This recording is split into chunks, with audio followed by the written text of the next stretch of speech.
Well, that's the thing that, you know, people don't even have a hard time, like, understanding what I'm doing, because they say, well, what are you... And I'm like, I don't even know yet. I'm just out shooting it, and I'm trying to find it. Because most people, like, they just want... Those hoes out. Look at the house.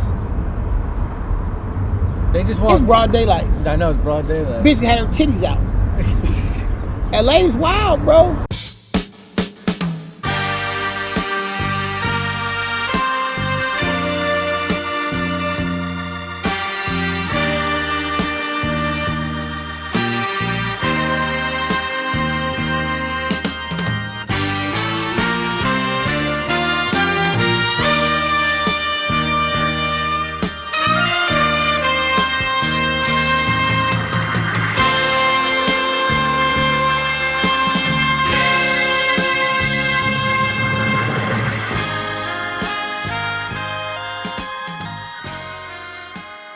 When you were younger, did you have any type of thing like that? Was there any type of sideshows or what do you call it, takeovers? Or? No, not really. My era in LA was the, I don't want to say the initial start, but maybe like the second, third wave of gangbanging. It's a normal day in the hood. Throw a few passes in the street. $1 down. Roll a few dice on the sidewalk. Sell a little rock cocaine. Talk about your last purse snatching. You should have bombed on that girl. And count your cash. So when I was a kid, it was like more like everybody hooked up and rode bikes or motorcycles. A sideshow might be a little go-kart.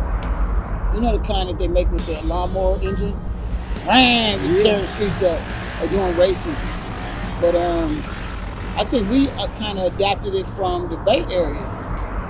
I see us now taking a lot of that culture from other markets. Like the sideshow started in the Bay. That's without, you know, everybody knows that. They've been doing that for a minute. And the sideshow capital of America is Oakland, California. Same thing with the kind of Rough Rider bike culture, street bike culture, where now my little homies is doing wheelies on dirt bikes, going down the street. I just seeing cats on the four-wheeler ATVs in the street. You know what I mean? Yeah. But we've never seen that here in LA. We've only seen it in videos from artists out of New York or out of the Bay. Like, you know what I mean? But so let's say street takeovers, they call it street takeover out here. But the sideshows in the Bay. And like I said, I don't really see them do it that much, but if you go back a few years, that was the thing.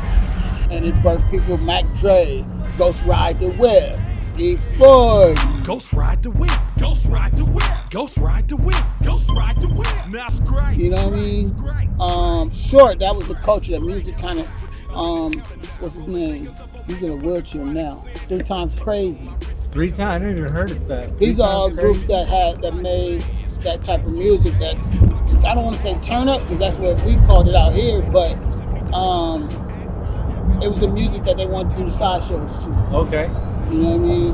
The music that they wanted to pill out to, Clyde Carson. He had to show them. No, you can't catch me. I move too fast on the gas. Don't chase me. Slow down. Right. Slow down. You know, Slow down. Gas brake, dip. All those things was them locking down the corner and making their cars do tricks. And then for us, we was more, like I said, we was on the back end of street bikes that you put together, little go-karts, and then 6'4s. You know, LA had the Sunday culture, Crenshaw Boulevard. Sunday on Crenshaw about 3 o'clock, 2 o'clock, and that's when we see all the activities. The streets would just be full of cars, people hanging out, having a good time. You know, shit would happen, but usually they was waiting for the 6'4s to come out. Motherfuckers coming out showing off their whips, hopping, 3-wheel motion. They had hopping contests to see how high every 6'4 can get. Shit like that. And it always ended the same way, because you got too many neighborhoods coming together for on one accord to see something, to see the activity, and then next thing you know, hey, where you from? I'm from over here, I'm from over there, and then everybody running, and the night's over. And I kind of think that's what you're experiencing now on the street takeovers, especially if you do it in the hood. Like, somebody gonna come out and say, what the fuck y'all doing over here? So disruptive that resident we were referring to, you can see a video of him now, He lived nearby. He came out with what looks like a machete in hand. He had no shoes on, no shirt on, showing that he was in a rush to get outside, trying to break up the crowd himself. You know what I mean? And just for the fun of it, not like they, you know, trying to patrol or anything, or, you know, hey, y'all niggas in our neighborhood, get up out of here.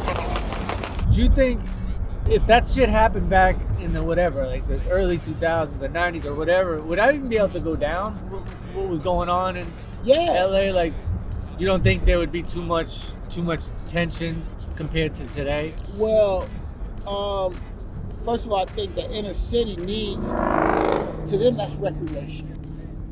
Because, you know, like I said, well, I wonder why they don't go further out so they don't have to worry about the police really getting on them tough. Like, you see these back areas over here? They could do the whole block. Probably wouldn't have to worry about shit for a minute because there's no, it's not a neighborhood. It's not like you have businesses you got to worry about that's going to call on you. Hey, man, I can't get into the gas station. They're fucking my business up. But it's recreation for the inner cities, for the kids to have something to turn up to. I'm watching them hang out the windows and it's bitches and they having the time of their life. You know what I mean? Like that night I had got some footage. I was just driving to a show and I was like, fuck, I gotta get some gas. Turned to the gas station, what the fuck is going on? I thought it was like a video shoot or something. Yeah. Motherfuckers jumping out the car, dancing and shit. And I looked and motherfuckers I was like, oh, fuck. This was easy. Turned my camera on, caught him.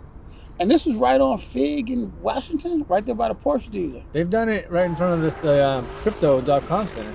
Oh, killer.